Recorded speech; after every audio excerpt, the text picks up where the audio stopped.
Hello दोस्तों, कैसे आप सब। आशा करता हूँ कि आप सब बहुत अच्छे होंगे और आपका पढ़ाई भी अच्छा से चल रहा होगा। आज की वीडियो में हम लोग पढ़ने वाले हैं बहुत ही शानदार टॉपिक को। आप हमेशा से पढ़ते आए हैं, अम्ल किसे कहते हैं, क्षार किसे कहते हैं, इसके बारे में आपको अच्छा से जानकारी भी होगा। लेकिन यदि आपको इसमें से दे दिया जाए, बताइए कि इसमें से कौन अम्ल है कौन क्षार है, तो आपका पसीना छूट जाएगा जी। कौन इसमें से अम्ल होगा और कौन क्षार होगा, और याद भी करने बैठेंगे कौन अम्ल है कौन क्षार है, तो इतना सारा कंपाउंड जो है, इतना सारा यौगिक जो है, उसका नाम हम लोग को याद नहीं रहता है। लेकिन आज के जो हम लोग ट्रिक पढ़ने वाले हैं, उससे हम लोग आसानी से 1 सेकंड में बता देंगे कि कौन अम्ल है और कौन क्षार है। ठीक है। आप जानते हैं कि अम्ल जो होता है जल में घुलने के बाद में क्या देता है, H+ आयन देता है, और क्षार जो होता है OH- आयन देता है। इसको आप लोग जानते हैं।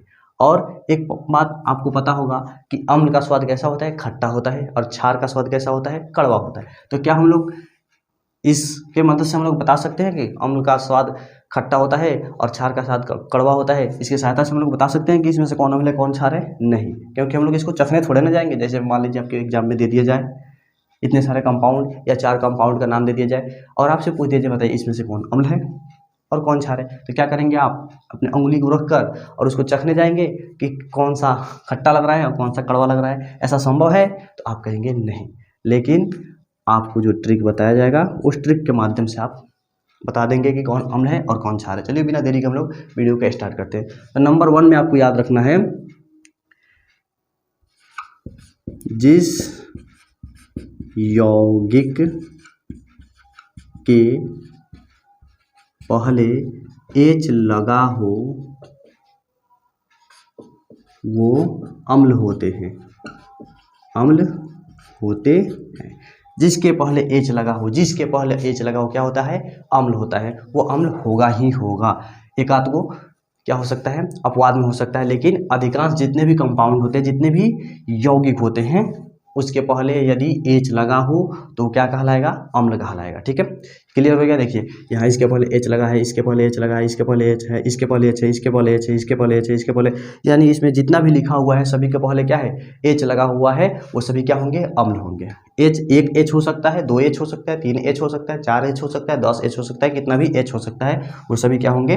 अम्ल होंगे। ठीक है, तो आपको याद रखना है क्या, जिस भी कंपाउंड के पहले या यौगिक के पहले H दिखाई दे, आंख बंद करके आपको क्या कर देना है, उसको अम्ल मान लेना है। ठीक है, अम्ल होगा ही होगा। जैसे मैं यहाँ पे लिखा हुआ है HCl लिखा हुआ है, HBr लिखा हुआ है, HI लिखा हुआ है, H2S लिखा हुआ है, H2SO4 लिखा हुआ है, ये सभी क्या है? सभी अम्ल है। तो नंबर 1 आपको याद हो गया कि जिसके पहले H लगा हो ये क्या होता है?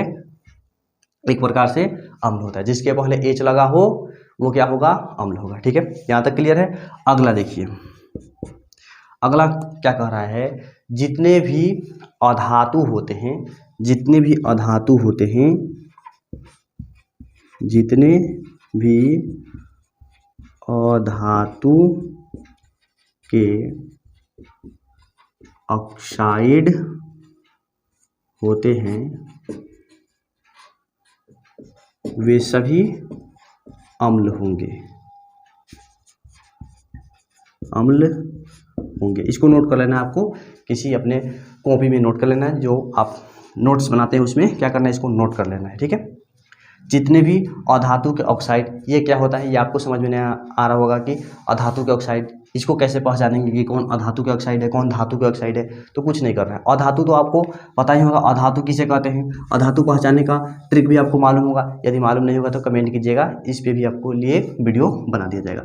अधातु, जितने भी अधातु होते हैं यदि उसके साथ में ऑक्सीजन लगा हो तो उसे कहते हैं अधातु के ऑक्साइड। जैसे में देखिए यहाँ पे कार्बन क्या है? अधातु है, इसके साथ में ऑक्सीजन लगा है तो ये क्या हो जाएगा? अम्ल होगा। अधातु के ऑक्साइड में क्या होता है? अम्ल होता है। कार्बन क्या है? अधातु है और ऑक्सीजन लगा है, यानी ये क्या हुआ? अधातु के ऑक्साइड हुआ, ये क्या हो गया? अम्ल हो जाएगा। देखिए यहाँ पे सल्फर लिखा हुआ है, सल्फर भी क्या है? अधातु है और उसके साथ में ऑक्सीजन लगा है, ये भी क्या होगा? अम्ल होगा। यहाँ पे देखिए नाइट्रोजन, ये भी क्या है? अधातु है और उसके साथ में ऑक्सीजन लगा है, तो ये भी क्या होगा? अम्ल होगा। ठीक है, तो देखिए ये सभी क्या है, यहाँ से लेकर यहाँ तक ये सभी अम्ल है। ये भी क्या हो गया? अम्ल हो गया। ठीक है, इसके पहले भी H लगा है, ये भी क्या है? अम्ल है। ठीक है, अब देखिए एक और आपको याद रखना है, जिस यौगिक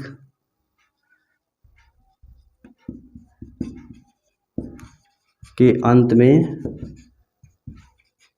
COOH हो, COOH हो, वो अम्ल होता है। बस मात्र आपको 3 ट्रिक याद रखना है, इससे सभी अम्ल की पहचान आप लोग सेकेंडों में कर सकते हैं। कितना? जिस यौगिक के पहले H लगा हुआ क्या होता है? अम्ल होता है। जितने भी अधातुओं में ऑक्साइड जुड़ा हुआ हो वो सभी क्या होंगे? अम्ल होंगे। और जिस यौगिक के अंत में COOH दिखाई दे वो क्या होंगे? अम्ल होंगे। देखिए यहाँ पे COOH दिखाई दे रहा है, ये सभी क्या होगा?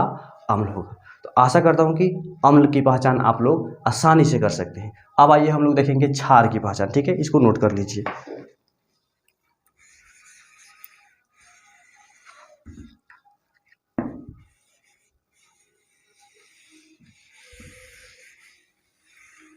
क्षार की पहचान करने के लिए मात्र आपको 2 ट्रिक को याद रखना है। ठीक है, कौन सी ट्रिक?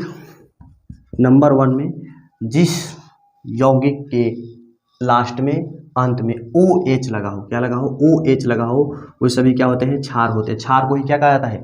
भस्म कहा जाता है। क्षार और भस्म में आप कंफ्यूज मत होइएगा। ठीक है, क्षार कहे या भस्म कहे, दोनों का ट्रिक एक ही होता है। यदि हम लोग क्षार को ही क्या कहते हैं? भस्म कहते हैं। ठीक है, याद रहेगा आपको। जिस, कैसे लिखेंगे? जिस यौगिक के अंत में OH लगा हो वो क्षार या भस्म होते हैं। जहाँ कहीं भी आपको जिस भी यौगिक के लास्ट में यानी अंत में OH दिखाई दे, क्या दिखाई दे? OH दिखाई दे, वो क्या होते हैं? क्षार या भस्म कहलाते हैं। क्या कहलाते हैं? क्षार या भस्म कहलाते हैं। याद रहेगा आपको। तो देखिए यहाँ पे OH लगा है। जितने भी यौगिक हैं उनके यदि लास्ट में OH दिखाई दे दे तो क्या कहेंगे हम लोग? वो क्या है? क्षार या भस्म कहलाएगा। OH, एक OH हो सकता है, 2 OH हो सकता है, 3 OH हो सकता है। ठीक है, अगला देखिए, एक और है, और इसमें हम लोग क्या पढ़े थे? जितने भी अधातु होते हैं उनके ऑक्साइड क्या कहलाते हैं? अम्ल कहलाते हैं। यानी अधातु के साथ में ऑक्सीजन जुड़ा हुआ हो तो अम्ल। अब यहाँ पे आ जाएगा धातु, धातुओं के ऑक्साइड क्षार या भस्म होते हैं।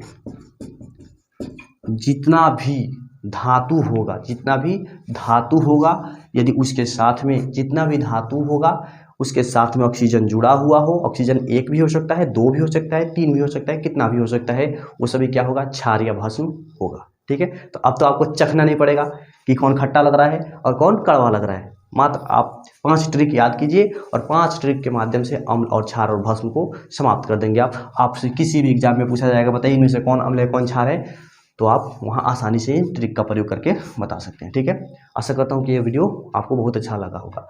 अब धातु को कैसे पहचानेंगे? देखिए यहाँ पे धातु है, ये एल्युमिनियम, और इसके लास्ट में इसके साथ में ऑक्सीजन लगा है, ये क्या होगा?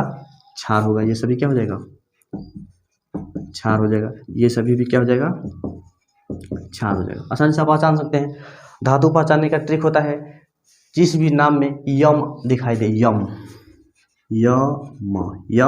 या इंग्लिश में UM, ठीक है, वो क्या होते हैं? धातु होते हैं। जैसे देखिए एल्युमिनियम, मैग्नीशियम, लिथियम, ठीक है, पोटेशियम, यम लास्ट में आ रहा है, ये सभी क्या होता है? धातु होते हैं। ये हो गया धातु पहचानने का ट्रिक। तो मिलते हैं अगले वीडियो में अगले टॉपिक के साथ। तब तक के लिए जय हिंद, जय भारत।